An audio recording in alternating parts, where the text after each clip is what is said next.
हरे कृष्णा. भगवंतांच्या 16,108 राणी होत्या आणि त्यांना नेहमी हा प्रश्न पडायचा की म्हणजे कृष्णाची भक्ती आम्ही करतो, त्याच्यावर आमचाही खूप जीव आहे, पण असं काय आहे वृंदावनमध्ये की कृष्ण स्वतः म्हणतात की मी वृंदावनपासून कधीच दूर जाऊ शकत नाही आणि वृंदावनला माझ्यापासून कधीच कोणी दूर घेऊन जाऊ शकत नाही. आणि नेहमी भगवंत हे वृंदावनाच्या स्मरणात असतात. असं काय आहे काय वृंदावनात?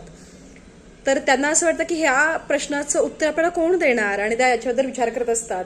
तेवढं त्यांना असं जाणवतं की रोहिणी माता म्हणजे बलदेवांची आई या आपल्याला नक्कीच सांगू शकतात की असं काय आहे काय वृंदावनामध्ये, असं काय आहे काय ब्रजवासियांमध्ये की भगवंत ब्रजवासियांना कधीच विसरू शकत नाही, वृंदावन कृष्णापासून कधीच दूर जाऊ शकत नाही.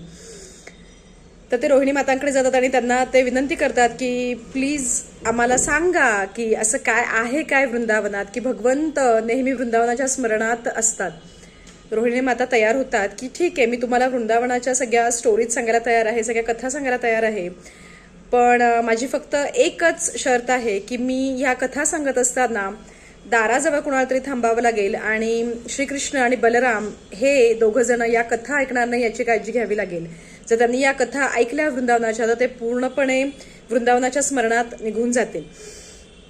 तर सुभद्रा मैया त्या म्हणतात की ही जबाबदारी माझी, आणि त्या स्वतः जाऊन दरवाजाजवळ थांबतात की जेणेकरून रोहिणी माता जी काही कथा सांगणार आहेत ते भगवंत आणि बलराम यांना आतमध्ये ते येऊनच देणार नाही, जेणेकरून ते ऐकणारच नाही. रोहिणी माता वृंदावनातल्या एक एक भक्ताची, गोपिकांची कथा, त्यांचा भक्तिरस, त्यांच्या कथांच्या माध्यमातून सगळ्या 16,108 राणींना सांगत असतात.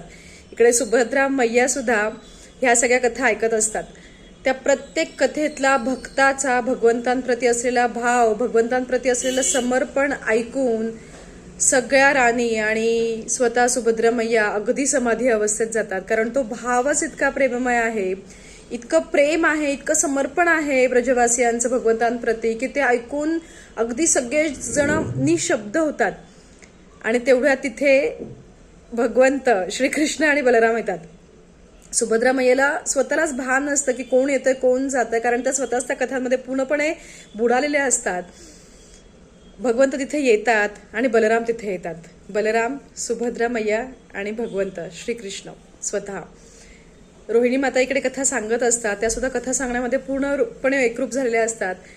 आणि भगवंत त्या कथेमधला त्यांच्या भक्तांचा भक्तिभाव ऐकून, इतकं त्यांच्याप्रती असलेलं समर्पण ऐकून अगदी त्यांच्या शरीरातली प्रत्येक पेशी आकुंचन पावते, त्यांचे हातपाय आकुंचन पावतात, त्यांचे पाय अगदी आतमध्ये ओढले जातात, त्यांचे डोळे मोठे होतात, त्यांचे कान मोठे होतात, की म्हणजे इतकं समर्पण, इतकं प्रेम, इतकं सरेंडर की जे काही आहे ते कृष्ण.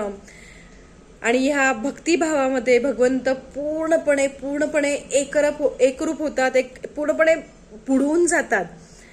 आणि तेच भगवंतांचं रूप, ज्याच्यामध्ये भगवंतांचे हात पाय पूर्णपणे आकुंचन पावलेले आहेत, भगवंतांचे डोळे मोठे झालेले आहेत, भगवंतांचे कान मोठे झालेले आहेत, तेच भगवंतांचं रूप म्हणजे जगन्नाथ रूप.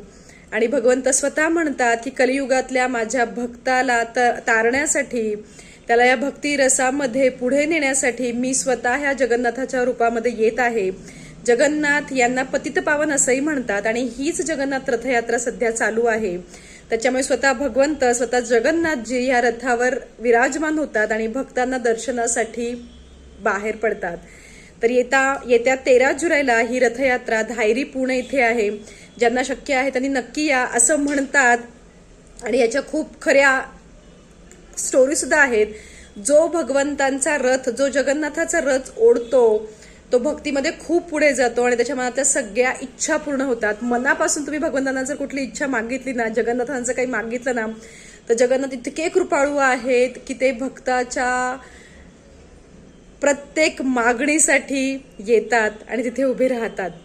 हा अनुभव अगदी घेण्यासारखा आहे. येत्या शनिवारी ही रथयात्रा धायरी पुणे इथे आहे.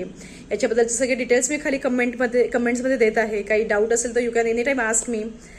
पण नक्की या आणि जगन्नाथांच्या रथयात्रेचा एक सुंदर भक्तिमय असा आस्वाद घ्या. हा व्हिडिओ खूप जणांपर्यंत पोहोचवा, कारण खूप जणांनी यावं आणि याचा लाभ घ्यावा अशी माझी खूप इच्छा आहे. अशाच कथा आपण आपल्या चॅनलमध्ये शेअर करतो. त्या जर आवडत असतील तर आपल्या चॅनलला नक्की नक्की नक्की सबस्क्राईब करा आणि तुमचं प्रेम नेहमी देत राहा. हरी हरी बोल.